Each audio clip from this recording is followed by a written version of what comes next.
In this episode, we have a conversation with a baker. You are in the business of making goodies, basically making people happy or baking people into happiness. Her journey from formal employment to becoming a business owner. What was the scariest part about that change? Not expecting a salary at the end of the month. Yes. That I can relate to. And of course, her bragging about what she makes. You have been eating cake all your life, yes. But till you taste good cake is when you realize you've been eating bad cake.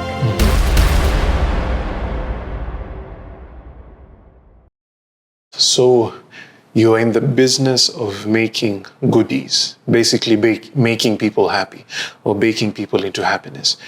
Yeah.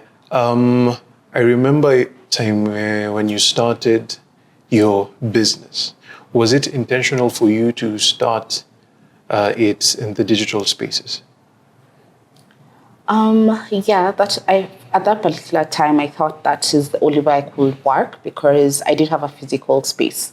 So my target market was definitely those who are online on Instagram and Facebook. I wasn't a big fan of Facebook, but I realized for the Nakuru market, they respond better on Facebook. But for the Gen Zs and millennials, they respond better on Instagram. And through a miraculous way, most of my Nairobi clients got me on Instagram. And that's how I have grown my market base. Okay. Now I remember the name. Yeah. To be honest, I enjoyed it. The Geeky Baker. Yeah. Why? The Geeky Baker, I'm a geek. Okay. Don't pretend like you don't. Okay. Yeah, I'm a geek, and I actually added that Pani Geeky Baker, but it got to a point where most people weren't getting the puns. Humanly took a dip. Yeah. Okay. So, but after 2 years of being the Pani Geeky Baker, I thought of scaling up and just adding a whole other portfolio to my business. So I decided it was time to rebrand. Okay. Yes. So that is what prompted the name change. Yes. Okay. Now you are Brannis Bakery and Cafe. I'm a Brannis Cafe and Bakery. Let's stick to Brannis Cafe. Okay. Brannis Cafe. Now, this is something I did not know. And I remember a time when you told me what the new name is going to be. I was like, okay, Brannis imetoka happy. It didn't make sense to me because to the best of my knowledge, you did not have a business partner. When you ngesema aya B imetoka from my name Betty and then Ranis from their name, so I could not understand. So Brannis is actually your name. Yes. Legally. Okay. Not legally, but it was supposed to be my name. It's a long story. It was supposed to be my name. My mom wanted to name me Brannis. Yeah. Okay. Now, the transition from being in the digital spaces or basically being online to getting into a physical store, what's the biggest difference you've seen? First of all, it's been a scary move because from home, the electricity bill wasn't that much. And I wasn't really paying the electricity bill. So those overhead costs like water, electricity, those things, they weren't that much of a hassle. But now having a physical space, Lord, it got to a certain point this month when we had just hit 1 month, I was like, oh my God, bills are due, rent, staff salaries, I need to restock. The math was not mathing because there were good days and there were bad days. As in the bad days were really, really bad to a point where I was like, oh, is it a must? I can just go back to being a home baker. But it's the formation of clients that kept me going. So it's a beautiful thing just interacting with my clients face to face. They come, I see them enjoy my products. Those who don't enjoy also give me feedback on how I can rectify their needs to their needs and specifications. So it's a beautiful thing. I feel like I am creating a Brannis community and it's so amazing. And the support I've gotten from friends, family, strangers is it's just amazing. Okay. But that uncertainty, whether is today going to be a good day? I wake up in the morning, I'm not sure whether today there are going to be any clients. But I've been able to study the trends on that street. I know the busy days, especially the days where there are court days and stuff like that. So I know like on Thursdays and Fridays not to expect much. So like yesterday, we saw a miracle. We weren't intending to actually sell a lot of things, but yesterday, it was a good day, unexpectedly good day. Okay. Yeah. So that uncertainty is what drives me crazy. So that's the scariest part about going into a physical location. Now, one thing I've been wondering about, I remember first of all, after you'd started your business, you were sending out most of your products. More than you were selling it locally here in Nakuru, and then for a minute you moved to Nai. But what many people did not know is that you were a corporate baddie for a minute, And I can imagine the switch from corporate into now getting into your own business officially, like giving it your all. Monday to Monday, this is who I am, this is what I'm doing. What was the scariest part about that change? Not expecting a salary at the end of the month. Yes. That I can relate to. Yes, I was so used to getting, at least I knew by 25th or 30th that I'll have my salary. But here now I have to depend on clients. Cakes, or rather pastries are not things that people will just decide, let me buy. There has to be a need, or there are a few people who buy just because they are craving or they want something sweet. But it's not something that is a priority for most people, especially in this current economy. So it was a crazy shift, but it made me happy because it's something I love doing. Honestly, as in something I can actually do from 5 a.m. to 2 a.m. or 3 a.m. I'll be upstanding, I will be annoyed, I will try again, I will try and fix things. But so long as I'm in that baking or cooking space, I am happy and I'm at peace and I feel fulfilled. Okay. Yeah. Okay. Now, again, let me delve into a bit of your personal family life. Parents are educators. Parents are educators, and for many typical African parents, following your dream is not part of the script. Or here's the thing, and it's not only, I cannot blame it on parents, because it has been a mindset for many people that go to school, study, go into campus, graduate, go into employment. We have not really been prepared to be employers or people who begin their own businesses, to be entrepreneurs. This is something which many people are realizing by themselves on the fly. Was there any resistance on their side when you said, they know my daughter is in corporate, but she's baking something here and there. It's a hobby, it's something she enjoys to do. But now when you decided, Isasa, this is going to be my 9 to 5. What was that conversation like with them? They are actually the ones who pushed for it. I remember last time my dad kept on saying, this is something you're good at and you love it, so you should consider actually opening up a place and actually making this thing a reality. I see you're actually working really hard. Sometimes I would sleep at 4 a.m. or 5 a.m. The whole day I was baking, usiku pia I'm baking. So he actually saw my passion, and suggested that. Was it the same with mom? My mom encouraged me, and she always looked for market for me from her friends and stuff like that. So they're actually part of my investors. So okay. Supportive, lucky. Now, kuna kitu ulimention, basically being in corporate, being in employment means at the end of the month, towards the end of the month, unajua, I'm going to receive my dues. It's a guaranteed. And one thing I came to realize is that when you are in employment, it does not matter what your boss is going through. Pay me my dues, yeah? Now you have become the employer. Now you have people who at the end of the month are saying, hey, bana, yetu yuko happy.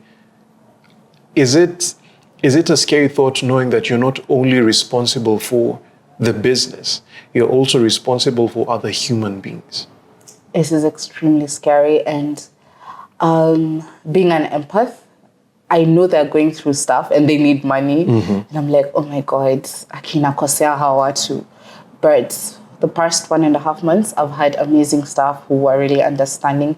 They know this is a startup, and they can actually see that today was a bad day, tomorrow, yani, as in they can see the trend that, and yeah, for real, we can't actually get a day we haven't made enough to pay rent, to cover the overhead and the salaries and all that. So they have been pretty understanding, and I love that about them. Yeah. Okay.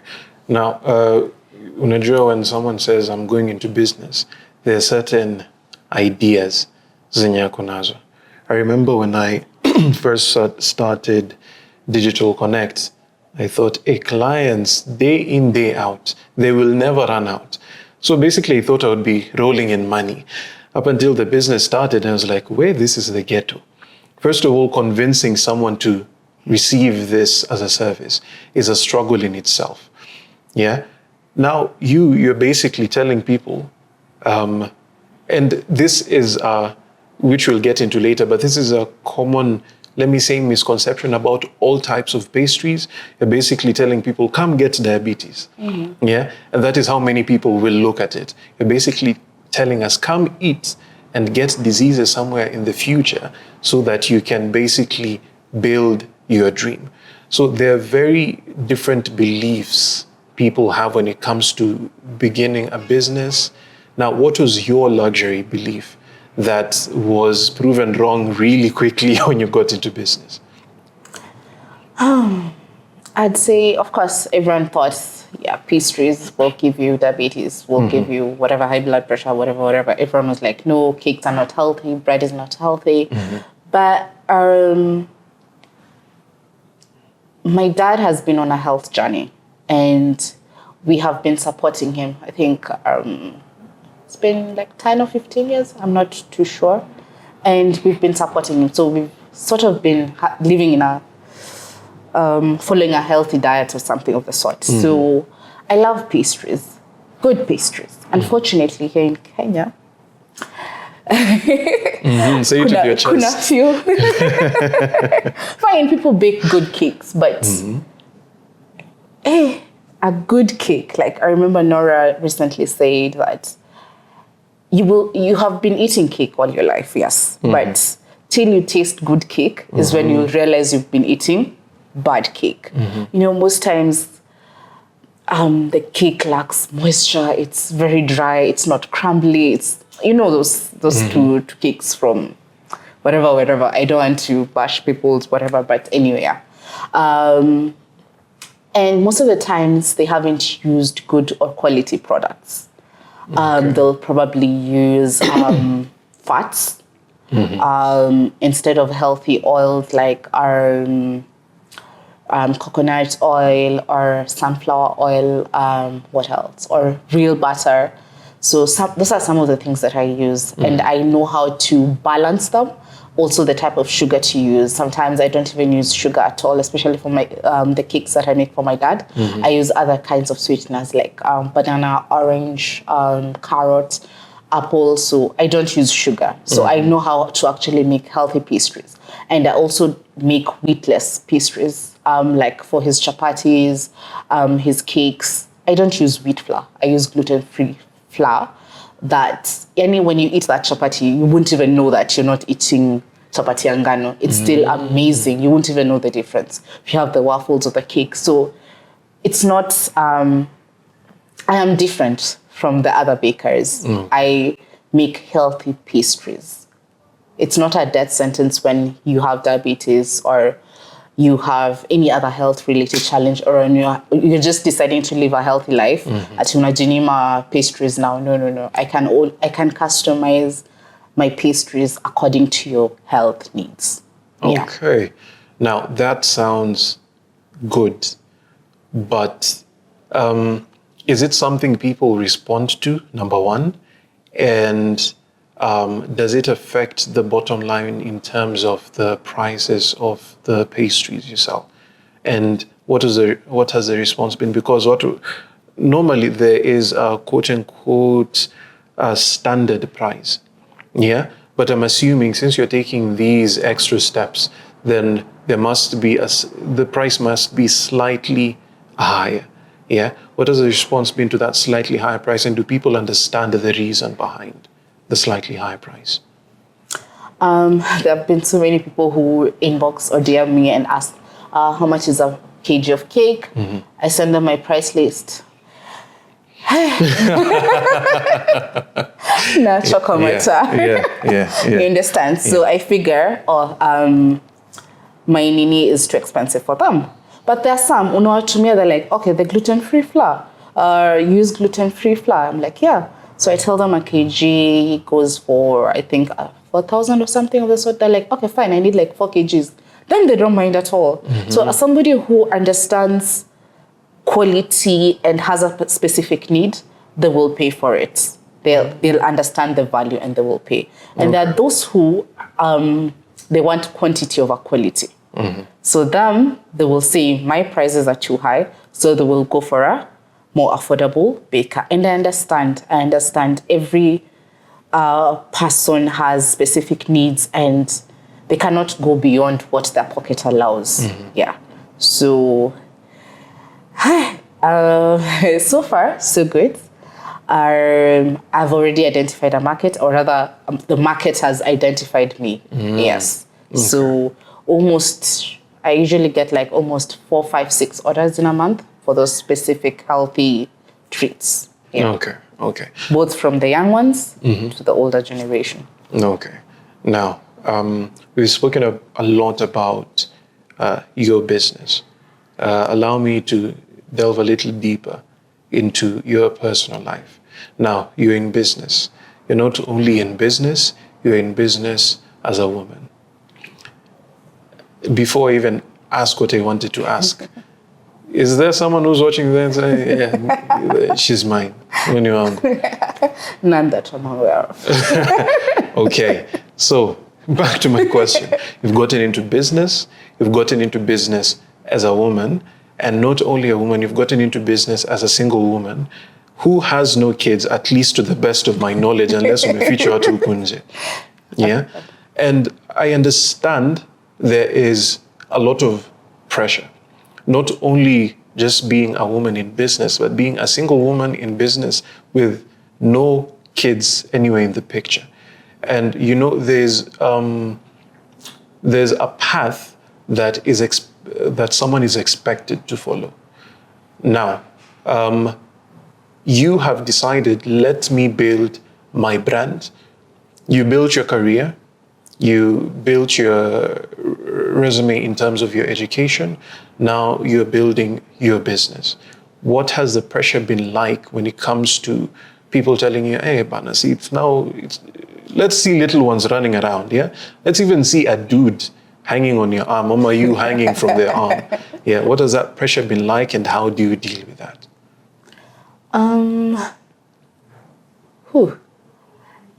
Ever since I was young, I think since I was in my teens, I knew I was not going to settle down or get married before I'm 34. I just turned 34 last year. Okay. Because I knew I needed to develop myself in so many ways first. Mentally, emotionally, physically, career-wise, and pursue other parts first. I needed to know myself first, because the person I was in my 20s is not going to be the same person I am right now in my 30s. So I needed to, first of all, understand myself and understand what I need in life. And I've come to understand that people get a sense of fulfillment in different things. Some get it from a spouse, some get it from being a mother, Some get it from choosing their career or their business. So for me right now, my source of fulfillment and happiness is my business at the moment. If a spouse or kids come along the way, well and good. But for now, I'm focusing on my business. Okay, that was very definite. Yeah, that was very definite. Now, hata tu tubaki hapo tu.